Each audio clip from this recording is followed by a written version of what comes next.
Welcome back to D Gray Man Anime Review Part 2. This we're reviewing the second season of the series, which this is particularly very weird. This is the only season like this. The rest of the series is not like this at all. Most of this season is made up almost nothing entirely but filler. Yeah, there are actual, kind of two story. It's actually one full story the whole season, and they have a story that starts off the next season. Yeah, but most of the season is pretty much filler. Not kidding about that. It's entirely filler.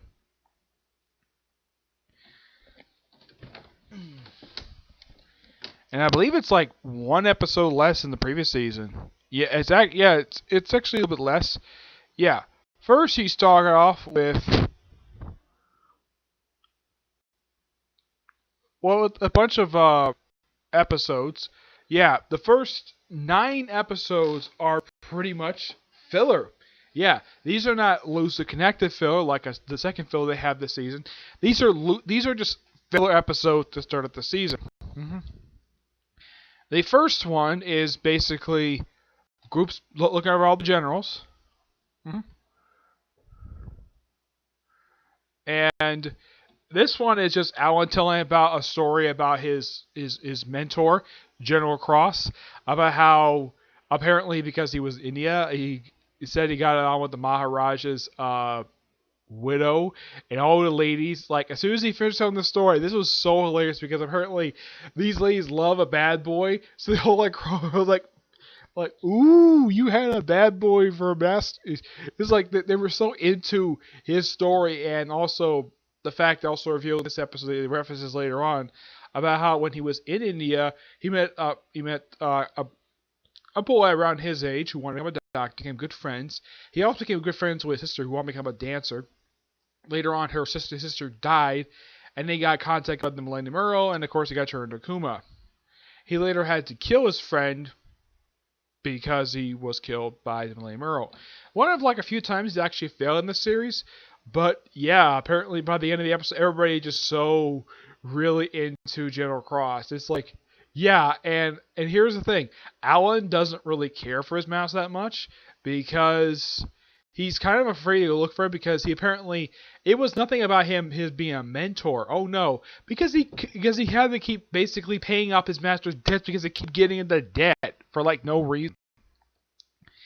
Yep. The second episode is just Levi and Corey just go into a village, and Corey basically thinks he wants to become like a celebrity because he's an actress now. He doesn't, but yeah, it's a pretty interesting little episode. Yeah, it's all about Akuma who got basically turned good by an innocence. They actually take the innocence with them, and the stained glass window was trapped and was destroyed. He apparently created like a barrier. And then we have a two-parter, yeah, involving a woman who actually is an old friend of General Cross's and a sponsor of the Black Order. Her name is Mother. They never reveal exactly what her name is. They just refer to her as Mother because everybody in town talks to her and can give some advice. Yeah, they're there also to not only talk to see if she knows maybe where General Cross might be. It's not revealed until the end of the season where they finally figure out a way to look for him. Yeah, because he spent the whole season looking for him. Yeah, of course, this has been sort of a thing with Alan since I don't know since the arc Corey was introduced. Yep. So yeah, this particular two-parter is it's also Alan saving this one woman from being turned to Kuma because her husband was basically on the verge of death, and it turns out that there was a large number of Kuma pop up in this town because of the doctor setting up this hospital. Yeah, and it turns out this doctor is a collaborator. Yeah, it turns out he was actually one of many collaborators. Yeah, and they also show this room. This has also been shown in canon episodes as well. This room filled with telephones with numbers on them. Yeah, the whole purpose of these phones, these are people. These are his collaborators who basically give people to create Akumas with. Yeah, that's really the whole point of this one. And just a quick little two-parter, and eventually they do save everything. But yeah, it's a really interesting little two-parter. Next one is one of 2 episodes that feature Miranda. She also shows up in 2 episodes after this one. Yeah, she gets lost. It's called Lost Miranda. She gets lost and she ends up all over the place. Eventually, she ends up in London. And yeah, she also runs into a traveling family. She also runs into the female police officer from the pilot episode. No joke, she seriously does. In the manga, this character never appears again after the first chapter. Here she pops up in this one episode. As far as I know, I looked up, she has never appeared in the series ever again, which is a little weird. Yeah. And she works with her, and of course, she gets a chance to meet Lena. She figured out she brought a Black Order because she's met Alan before back in the pilot. And she references the Happy the Pilot, which is nice. This is the second series I've watched where they have a character who only appeared in the pilot, who appeared in the first chapter of manga, even though he never appeared again in the manga, but he did show up in the anime one more time. Only this time it wasn't a villain, it was basically a one-shot character. Yeah, in the case of what happened in Naruto, it was a villain who essentially was a one-shot villain, went to jail, and then broke up with a couple people, and yeah, it was a quick, like, 4-part filler story in Season 4. Yeah, it was a little odd they did that. As far as I know, this is, like, the second series I've seen this in, and no other series have ever done this, not even in filler episodes. They bring back a character who only appeared just in the pilot, and then they later on bring back in the filler episode. Yeah, the only other time Miranda appears, and she basically trying to get back to the Black Order. She eventually does with Lena Lee's help, and she had to climb up the cliff, same cliff that Alan climbed up it back in the second episode of the series. Yeah, and it turns out she didn't really need to climb up. There was actually an underground elevator to get up there, and she eventually tries to get a hub, and she meets Kumi, and she takes their clock to get transformed into a weapon. She's like, no, don't destroy our prize possession, even though she actually is an extras later on. And next time she's seen, which is actually the first of a 2-part involving a witch, yeah, she cannot find her room. Because almost every place in this whole tower looks almost exactly the same. So, yeah. She basically finds a room, and it's not her room. It's actually Kanda's room. A room that Lena Lee goes to frequently. She never sleeps in her own room for some reason, which is really weird. Eventually, she shows in her own room, and that's really it. This is also her last appearance in the entire season. She does return in the current season I'm watching. But yeah, these are the only 2 times Miranda shows up, and she's not excused, which is nice that they did this. They kept her in the outfit that she was last seen back in episode 13, which is nice they did this. And yeah, it's something else. She only made just 2 appearances. There's also an episode involving a ghost ship. Turns out just Nakuma. Yep. And this whole episode... the episode feels like a 3-parter I saw from One Piece. Yeah, the characters out of town, there's a ghost ship, and the whole thing takes place in this one town. It feels like that Rainbow 3-parter from One Piece's filler season. That's what it kind of feels like this episode. Yeah, it's really weird. Let's see. The other filler episodes, well, let's see. There's one about a witch. Yeah, it turns out the whole witch thing was actually something else. It turns out the witch actually was Akuma. Yeah, because the other woman who was a witch, who was supposed to be the witch, she died, and of course the girl with sister basically turned Akuma by Millennium Earl. Yeah, it's the last 2-part that they have the whole entire season. Everything else is mostly standalone episodes. In the last standalone one, they have... basically an episode focused on Lena Lee herself, and her helping like a village had been villagers who had forced to leave their village because of wolves, and they run into a character named Simon Dark, who actually does appear, and there's actually an arc in the anime I'm watching right now where it does focus on him. Yeah, it's just a quick little standalone one. My guess is the reason why they introduced him here is because they know they're going to have arc focus on him later, so they introduced him here this one standalone episode, and that's really it. Yep. And after that, we have the Order in Crisis. Yeah, these 4 episodes, the way they look is basically that the first 2 feel like standalone episodes. Yep. It feels like 2 standalone episodes.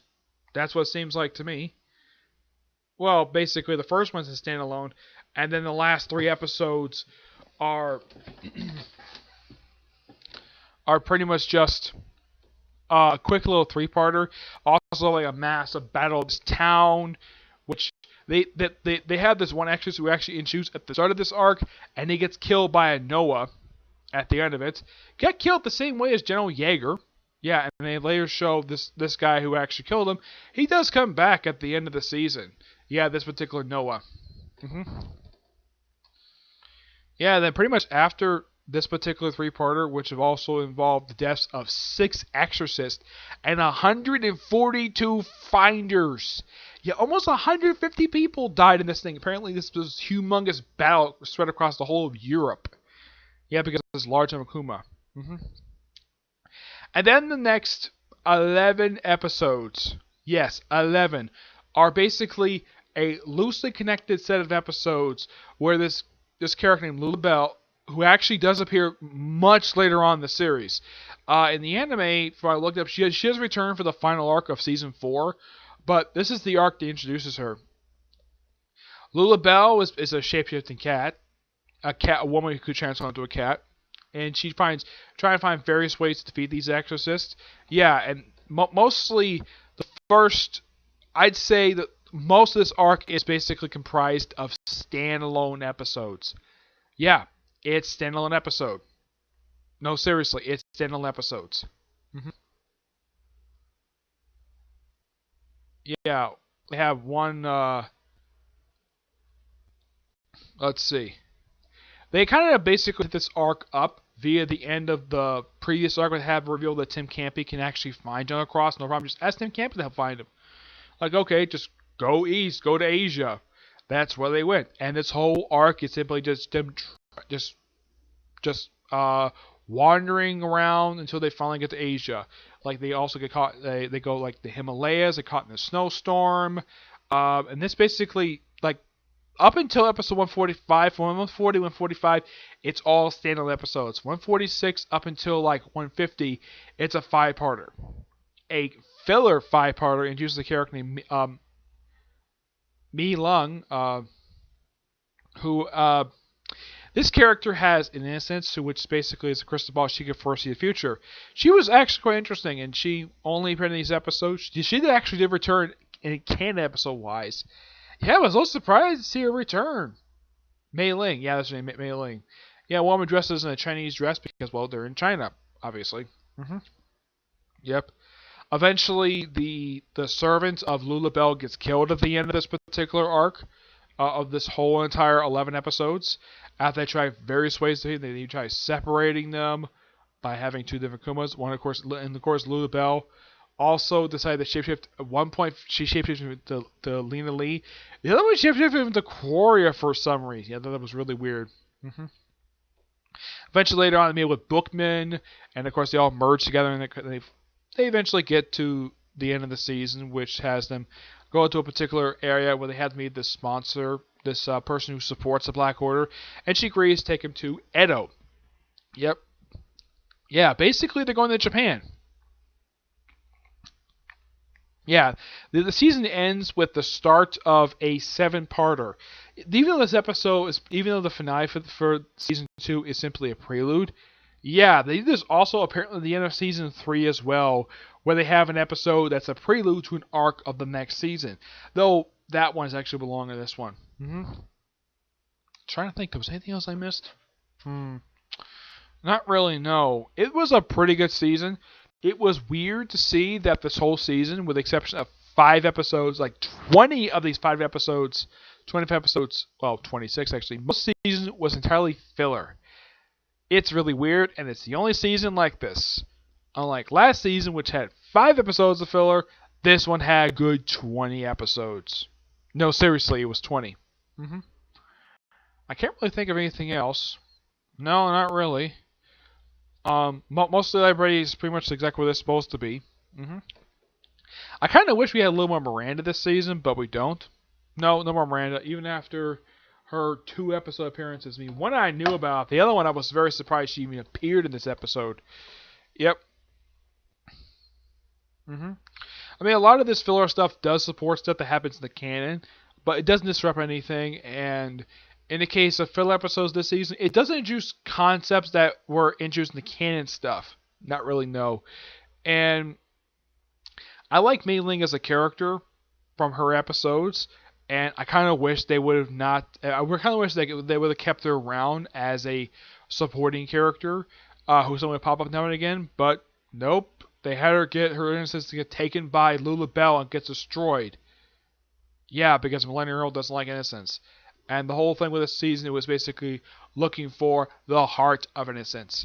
Yeah, and Conda, who actually does appear in the season, he doesn't interact with Alan at all the whole season. Because he is searching for General, what's his name? Because it was Z. Zelenko, yes, Trendo.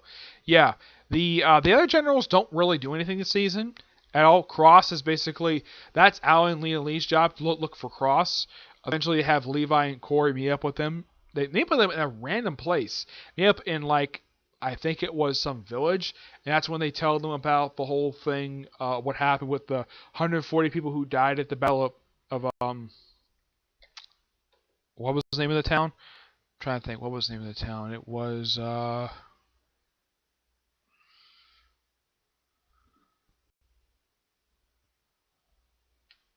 Barcelona. Yes, Barcelona.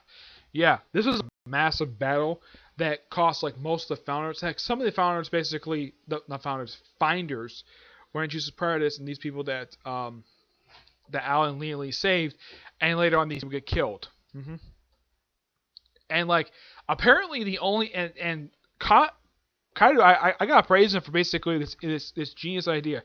Have all the actors in and around Spain converge in the city to fight out these Akuma, and only 3 people show up to fight these Akuma. Seriously? You have hundreds of extras in the field, and only 3 show up. Did they not get the message? Were they not in the area? At least Trindle managed to show up toward the end of the battle, but none of the other extras could be bothered to be coming there for some reason.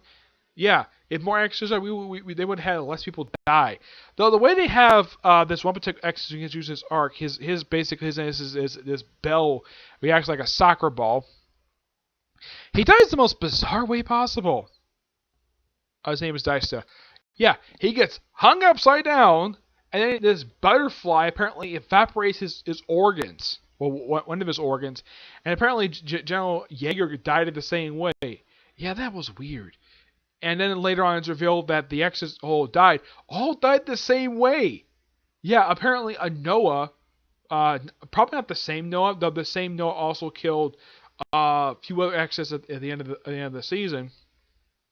This particular Noah also has a split identity. Yep. I'm trying to think what was his name here. His name is Tiki. Yeah, his name is Tiki. Yeah, his other personality, he works in a mine, and apparently this other job he says he works in, everybody doesn't know about this, and apparently he really wants to keep this other life alive. And there's even at one point this was so funny, before they even meet with the General Earl, like, yeah, have everybody help with Rhodes' homework. Yeah, Road Camelot. When they meet with Lula Bell, yeah, the way they introduce her is kind of weird. Like, first they introduce her as a cat, and of course, they show from a flashback, this cat was also belonging to William Earl. And they meet her at an inn, which is later revealed she actually killed the inn's the owner's family. They killed family to take over this inn, as Akuma showed up. And apparently she has a disdain for Alan's words. Like, she meant to the whole thing protect people. She's like that at all. Excuse me. Most of her stuff ends up in failure. But this was at least an interesting idea for this particular Noah. This was the second Noah Alan Walker ever met in the series. He does meet most of them later on. The character Lula Bell is a canon member of Noah, but they introduced her a little bit early here, just so they don't have basically people like confused, like, who the heck is this mysterious blonde woman? Though when she's a Noah form, her hair is black. A little weird. Trying to think though. When they use what's his name? Denkster, I think his name is. Yeah, the way the episode feels like a standalone episode, and then the battle of the city takes up like the last 2 episodes of the whole arc. Yep. And I gotta say, it's kind of an odd that they did this for the particular season. Instead of just adapting more of the manga, they just do lots of filler. But the filler is great. I love the filler. And it's great that they bring back Miranda. I don't know exactly if she has any interaction with Corey. That would be interesting if Corey introduced himself to Miranda and him using his gentlemanly ways to sort of woo her. Because I'm sure that they might end up together. I mean, they might be a good couple. Who the heck knows? It's a possibility. I don't know if Miranda's ever met Levy. I don't remember if she has. I know she's met Alan Walker and Lena Lee. I don't remember if she's met Levy yet. I don't remember if she has. I know she's not met Corey at this point. It'll be interesting though if when she does meet him, it's like who are you, beautiful lady? Of course, she might like that. Of course, when they finally bring her back, and they show in the current season, they show her in her Exorcist outfit, which I'm looking forward to seeing that. Otherwise, though, fantastic season. Though only like one canon arc the whole season. Everything else is mostly filler. Okay. Stay tuned when I get a chance to do another part. It probably won't be today. Probably be tomorrow at some point. Where, yeah, next season pretty much covers I think 3 arcs. Yeah, I think it's 3. Yeah, I think it covers overall about 3 arcs altogether. Yeah, it covers 3 and starts up another one which pretty much takes up almost the entirety of the following season. Actually, I think it might be just 2. Let me look up here. Yeah, it just has 2 arcs and starts up an arc that continues next season. Though I looked up apparently, and I don't know why there's this one arc when I get trying to talk about it. This arc was skipped. No idea why, it just was skipped, okay? So, that's it for this particular review. Stay tuned for my 2 comic corners I'm going to do soon, and a review of One Punch Man. Yep. Until I see you there in the next episode. Bye.